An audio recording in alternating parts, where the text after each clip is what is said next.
ಎಲ್ಲರಿಗೂ ನಮಸ್ಕಾರ. ನಾನು ನಿಮ್ಮ ಡಾಕ್ಟರ್ BK ರಾಮ ಪ್ರವೀಣ್, ಜನತಾ ಆಯುರ್ವೇದ ಹಾಸನ. ಓಂ ನಮೋ ಧನ್ವಂತರಿ ಮಾದರೇವಂ ಸುರಾಸುರೈರ್ವಂದಿತ ಪಾದಪದ್ಮಂ ಲೋಕೆ ಜರಾರುಗ್ಭಯ ಮೃತ್ಯುನಾಶಂ ಧಾತಾರಮೇಶಂ ವಿವಿಧೌಷಧೀನ ಧನ್ವಂತರೈರ್ರಮಾನಾಥಂ ಸರ್ವರೋಗ ನಿವಾರಕಂ ಆಯುರ್ವೇದ ಪ್ರವರ್ತಾರಂ ಒಂದೇ ಪೇಶದಾಯಕಂ. ಸರ್ವೇ ಜನಾಃ ಸುಖಿನೋ ಭವಂತೋ ಸರ್ವೇ ಸಂತು ನಿರಾಮಯಃ. ಓಂ ಶಾಂತಿ ಶಾಂತಿ ಶಾಂತಿ.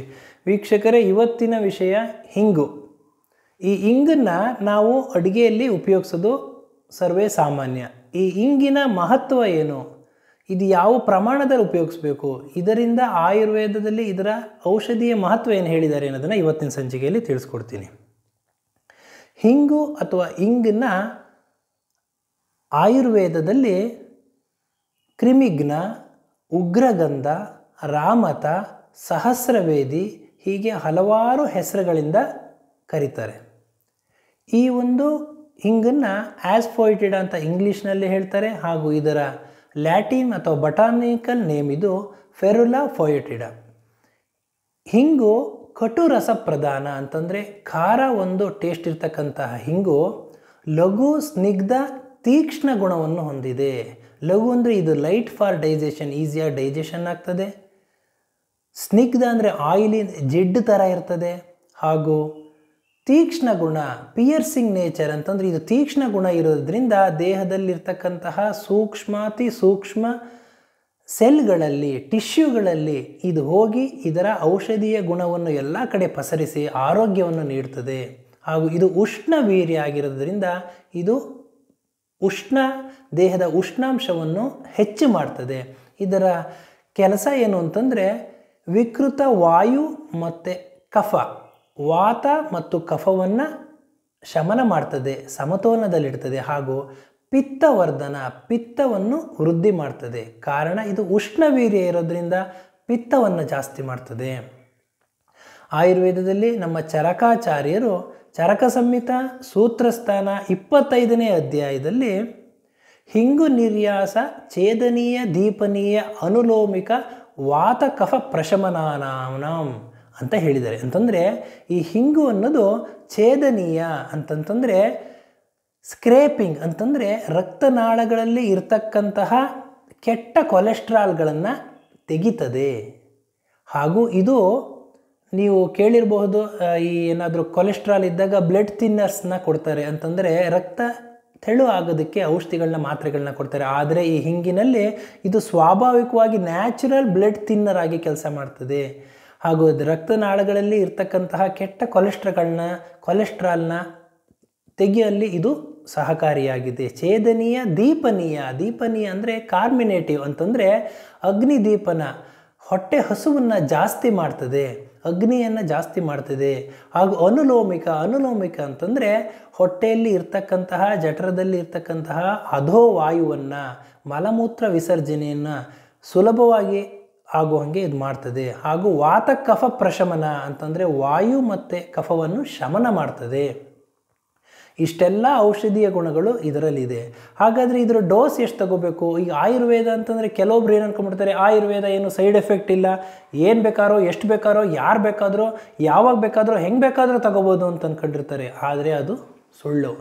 ಆಯುರ್ವೇದದಲ್ಲಿ ಇಂಥ ವ್ಯಕ್ತಿಗೆ, ಇಂಥ ಪ್ರಕೃತಿ ಅಂತ ವ್ಯಕ್ತಿಗೆ ಇಂಥ ವಿಕೃತಿ ಆದಾಗ ಇಂಥ ಔಷಧಿನ ಇಷ್ಟೇ ಡೋಸಲ್ಲಿ, ಇಂಥ ಸಮಯದಲ್ಲಿ ಇದೇ ರೀತಿ ತಗೋಬೇಕು, ಯಾವುದರ ಒಟ್ಟಿಗೆ ತಗೋಬೇಕು ಅನ್ನೋದನ್ನು ಆಚಾರ್ಯರು ಸವಿವರವಾಗಿ ತಿಳಿಸಿದ್ದಾರೆ. ಆದ್ದರಿಂದ ಈ ಒಂದು ಹಿಂಗು ನಾವು ಯಾವ ಪ್ರಮಾಣದಲ್ಲಿ ತಗೋಬೇಕು ಅಂತಂದರೆ 125 mg ಇಂದ 250 mg ಈ ಒಂದು ಹಿಂಗನ್ನು ತುಪ್ಪದಲ್ಲಿ ಹುರಿದು ತಗೋಬೇಕು ಅಥವಾ ಅಡುಗೆಯಲ್ಲಿ ಬಳಸಬೇಕು. ಇದು ಪ್ರಮುಖವಾಗಿ ಇದರ ಕೆಲಸ ವಾತ ಕಫವನ್ನು ಶಮನ ಮಾಡೋದ್ರಿಂದ ಹೊಟ್ಟೆ ಉಬ್ರ ಇದ್ದ ಸಂದರ್ಭದಲ್ಲಿ, ಬ್ಲೋಟಿಂಗ್ ಆಫ್ ಅಬ್ಡಮನ್, ಒಬ್ಬೊಬ್ಬರಿಗೆ ಊಟ ಮಾಡ್ದಲ್ಲಿ ಇರಲಿ ಹೊಟ್ಟೆ ಉಬ್ರ ಇರ್ತದೆ, ಗ್ಯಾಸ್ ಪಾಸ್ ಆಗಿರಲ್ಲ, ಅಂಥ ಸಮಯದಲ್ಲಿ ಹೊಟ್ಟೆ ಉಬ್ರನ ನಿವಾರಣೆ ಮಾಡೋಕ್ಕೆ ಇದು ರಾಮಬಾಣವಾಗಿ ಕೆಲಸ ಮಾಡ್ತದೆ. ಹಾಗೂ ಇದು ಪಿತ್ತವನ್ನು ಜಾಸ್ತಿ ಮಾಡೋದ್ರಿಂದ ಇದನ್ನು ಒಂದು ನಿಗದಿತ ಪ್ರಮಾಣದಲ್ಲಿ ಮಾತ್ರ ತಗೋಬೇಕು. ಔಷಧಿ ಅಂತಂದ್ಬಿಟ್ಟು ನಾವು ಜಾಸ್ತಿ ಏನಾದರೂ ತಗೊಂತು ಅಂತಂದರೆ ಪಿತ್ತವರ್ಧನ ಆಗಿ ಗ್ಯಾಸ್ಟ್ರೈಟಿಸ್ ಅಂತಂದರೆ ಎದೆಯುರಿ ಆಮ್ಲ ಪಿತ್ತವನ್ನು ಜಾಸ್ತಿ ಮಾಡುತ್ತದೆ. ಆದ್ದರಿಂದ ಇದನ್ನು ಇಷ್ಟೇ ಪ್ರಮಾಣದಲ್ಲಿ ತಗೋಬೇಕು ಅಂತ ಆಚಾರ್ಯರು ಹೇಳಿದ್ದಾರೆ. ಹಾಗೂ ಇದರ ಮಹತ್ವವನ್ನು ಭಾವಪ್ರಕಾಶದಲ್ಲಿ ತಿಳಿಸಿದ್ದಾರೆ. ಭಾವಪ್ರಕಾಶದಲ್ಲಿ ಹಿಂಗೂಷ್ಣಂ ಪಾಚನಂ ರುಚ್ಯಂ ತೀಕ್ಷ್ಣಂ ವಾತವಲಾಸಹೃತ್ ಶೂಲ ಗುಲ್ಮೋದರಾನಾಹ ಕ್ರಿಮಿಗ್ನಂ ಪಿತ್ತವರ್ಧನಂ ಅಂತ ಹೇಳಿದ್ದಾರೆ. ಅಂತಂದರೆ ಭಾವಪ್ರಕಾಶದಲ್ಲಿ ಹಿಂಗೂಷ್ಣಂ, ಹಿಂಗು ಉಷ್ಣವೀರ್ಯ, ಉಷ್ಣ ಇರ್ತದೆ ಇದು ಅಂತಂದರೆ ಹೀಟ್ ಇರ್ತದೆ, ಹಾಟ್ ಇನ್ ಪೊಟೆನ್ಸಿ ಇರ್ತದೆ. ಹಿಂಗೂಷ್ಣಂ ಪಾಚನಂ, ಪಾಚನ ತಿಂದ ಆಹಾರ ಸುಲಭವಾಗಿ ಪಚನವಾಗಲು ಸಹಕಾರಿಯಾಗಿದೆ. ರುಚ್ಯಂ ಅಂತಂದರೆ ಆಹಾರಕ್ಕೆ ರುಚಿ ಕೊಡುತ್ತದೆ. ನೀವು ನೋಡಿ ಆಹಾರದಲ್ಲಿ ಎಷ್ಟು ಒಂದು ನಮಗೆ ರುಚಿ ಕೊಡ್ತಕ್ಕಂತಹದ ಒಂದು ಪದಾರ್ಥಗಳಿರ್ತದೆ ಅಂದರೆ ಉಪ್ಪನ್ನು ಒಂದು ಚಿಟಿಕೆ ಉಪಯೋಗಿಸಿದ್ರೆ ಆಹಾರಕ್ಕೆ ಊಟಕ್ಕೆ ರುಚಿ ಕೊಡ್ತದೆ, ಜಾಸ್ತಿ ಉಪಯೋಗಿಸಿದ್ರೆ ಅದು ನಮಗೆ ಕೆಡಕನ್ನು ಉಂಟು ಮಾಡ್ತದೆ. ಅದೇ ರೀತಿ ಹಿಂಗನ್ನು ಅಷ್ಟೇ ಒಂದು ಚಿಟಿಕೆಯನ್ನು ಹಾಕ್ಕೊಂಡ್ರೆ ಆಹಾರಕ್ಕೆ ರುಚಿಯನ್ನು ಕೊಡ್ತದೆ, ಜೀರ್ಣನೂ ಸರಾಗವಾಗಿ ಆಗ್ತದೆ, ಮಲಮೂತ್ರ ವಿಸರ್ಜನೆಯನ್ನು ಸರಾಗವಾಗಿ ಆಗ್ತದೆ, ಆರೋಗ್ಯವನ್ನು ಕಾಪಾಡ್ತದೆ.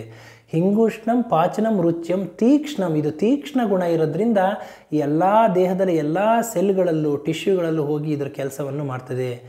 ಪಾಚನಂ ರುಚ್ಯಂ ತೀಕ್ಷ್ಣ ವಾತವಲಾಸ ಹೃತ್ ಅಂತಂದರೆ ವಾಯು ಮತ್ತು ವಲಾಸ ಅಂತಂದರೆ ಕಫ, ವಾತ ಮತ್ತು ಕಫವನ್ನು ಶಮನ ಮಾಡ್ತದೆ.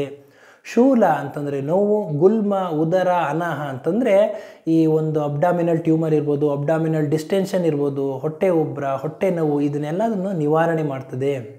ಗುಲ್ಮೋದರ ಅನಾಹ ಕ್ರಿಮಿಗ್ನಂ, ಕ್ರಿಮಿಗ್ನ ಅಂತಂದರೆ ಹೊಟ್ಟೆಯಲ್ಲಿ ಇರ್ತಕ್ಕಂತಹ ಜಂತು ಹುಳುಗಳನ್ನು ನಾಶ ಮಾಡ್ತದೆ. ಕ್ರಿಮಿಗ್ನಂ ಪಿತ್ತವರ್ಧನಂ, ಆದರೆ ಇಷ್ಟೆಲ್ಲ ಮಾಡಿದ್ರು ಇದು ಪಿತ್ತವನ್ನು ಜಾಸ್ತಿ ಮಾಡ್ತಾರೆ. ಅಂದರೆ ಒಂದು ಸಮ ಪ್ರಮಾಣದಲ್ಲಿ, ಒಂದು ನಿಗದಿತ ಪ್ರಮಾಣದಲ್ಲಿ ತಗೊಂಡ್ರೆ ಇಷ್ಟೆಲ್ಲ ಒಂದು ಕೆಲಸ ಇದು ಮಾಡ್ತದೆ.